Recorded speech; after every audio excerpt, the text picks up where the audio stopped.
Menurut saya sih sangat disayangkan ya, soalnya gandum itu merupakan bahan pokok alternatif selain beras yang olahannya juga banyak yang diminati oleh banyak masyarakat. Jadi pemerintah tuh harusnya harus memberi perhatian yang banyak agar terhindar dari kenaikan harga ini. Mungkin nggak cuma di bahan olahan gandum, yang mungkin bisa di bahan olahan lain juga. Gandum merupakan salah satu bahan pangan pokok bergizi, serta memiliki nilai ekonomis yang terbilang tinggi. Di Indonesia sendiri, gandum merupakan bahan baku yang tidak tergantikan untuk pembuatan tepung terigu, di mana tepung terigu diolah menjadi produk terkenal di masyarakat seperti mie dan roti. Lingkungan pertumbuhan gandum pada umumnya adalah iklim subtropis, sedangkan Indonesia beriklim tropis sehingga penanaman gandum terbatas dan lumayan sulit dilakukan. Alasan lainnya yang menjadi kendala dalam melakukan penanaman gandum adalah ketersediaan lahan. Seperti yang diketahui bahwa gandum tumbuh baik di dataran tinggi. Jika dipikirkan, walaupun menjadi bahan baku yang tak tergantikan, petani akan cenderung memanfaatkan lahan untuk menanam padi atau bahkan membangun suatu pemukiman.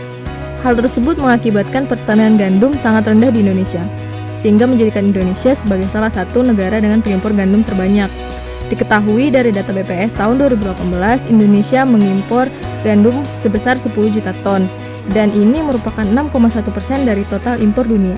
Jika negara kita terus bergantung terhadap impor, maka hal ini lama-kelamaan akan menurunkan nilai rupiah. Karena jika suatu masa terjadi inflasi pada gandum luar negeri, daya beli kita akan menurun, sehingga kondisi terburuknya adalah gandum menjadi bahan baku yang langka.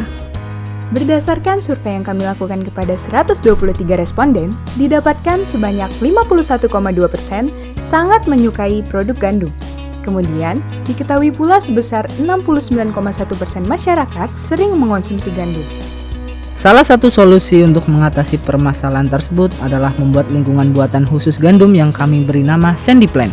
Ya, bentuk Sandy Plain terinspirasi dari rumah Sandy Chicks di serial animasi SpongeBob SquarePants. Kemudian, kami padukan dengan teknologi masa kini untuk menciptakan lingkungan yang cocok bagi gandum, serta terdapat mesin untuk penanaman yang berbasis Artificial Intelligence dan Internet of Things. Peletakan untuk lahannya, serta sumber energi ataupun air, memanfaatkan air laut sehingga teknologi ini hemat energi dan ramah lingkungan. Sandy Plain terbuat dari temper glass yang tebal, kokoh, serta berbentuk kubah yang digunakan sebagai pelindung gandum dari gangguan fisik air laut. Sandy Plain diletakkan pada permukaan perairan untuk memudahkan proses fotosintesis pada tanaman. Sandy Plain memiliki 3 teknologi yang kami sebut Sandy Board, terdiri dari drone yang digunakan sebagai monitoring keadaan gandum sekaligus pengendali trek yang akan dilalui oleh robot pekerja. Kedua, ada robot untuk melakukan penguburan dan penanaman gandum, di mana alur untuk formasi penanaman dilakukan secara otomatis. Begitu pula untuk robot ketiga, yaitu robot pemanen gandum yang bekerja sebagai traktor panen sehingga dapat bekerja secara terstruktur. Gandum yang ditanam di dalam Sandy Plain akan disiram dengan penyemprot air yang terletak di atas lahan, sehingga gandum-gandum yang ada di lahan tersebut akan tersiram secara menyeluruh. Sumber airnya sendiri berasal dari bangunan yang di dalamnya terdapat proses desalinasi air laut agar menjadi air tawar yang cocok untuk tanaman pada umumnya. Kemudian untuk energi listrik sendiri pada Sandy Plain yaitu memanfaatkan energi matahari yang dikonversi dan disimpan oleh panel surya yang disusun menjadi PLTU terapung.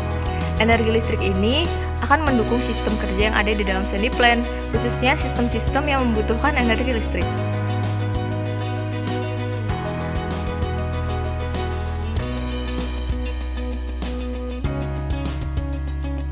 Website Sandy Plain menyediakan beberapa fitur yaitu data suhu, kelembapan tanah, pH, dan kondisi fisik gandum seperti warna yang mengategorikan rata-rata kesehatan seluruh gandum. Sandy Plain akan diletakkan di setiap pulau di Indonesia agar memungkinkan stok gandum Indonesia tercukupi per wilayahnya. Sehingga stok gandum pun diharapkan dapat terpenuhi dan keberadaannya tidak terpaku dari kegiatan impor dari negara lain. Teknologi Sandy Plain dalam meningkatkan pertanian gandum di Indonesia diharapkan mencapai target SDGs Indonesia 2030. Nomor 2.4, mengakhiri kelaparan, mencapai ketahanan pangan dan nutrisi yang lebih baik, dan mendukung pertanian berkelanjutan. Nomor 3.4, memastikan kehidupan yang sehat dan mendukung kesejahteraan bagi semua untuk semua usia. Nomor 9.1 dan 4, membangun infrastruktur yang tahan lama, mendukung industrialisasi yang inklusif dan berkelanjutan, dan membantu perkembangan inovasi.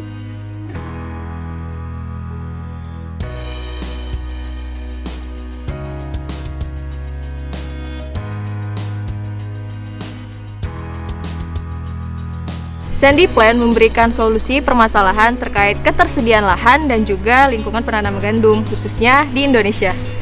Teknologi artificial intelligence pada Sandy Plan mendukung penanaman gandum dan tentunya bersifat futuristik.